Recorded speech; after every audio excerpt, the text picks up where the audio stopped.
What's the meaning of cash desk?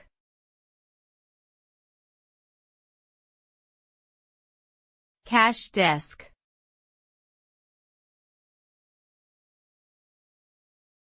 Cash desk.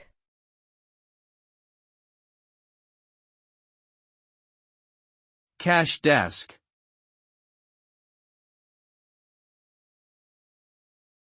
Cash desk.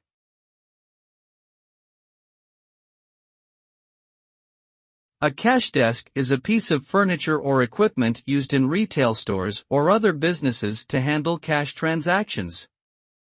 It is typically a counter or table with a cash register and other necessary equipment, such as a credit card machine or cash drawer.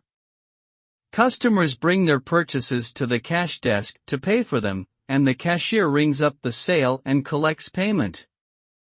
The cash desk may also be used to handle returns and exchanges. Overall, a cash desk serves as a central point for managing monetary transactions in a business setting.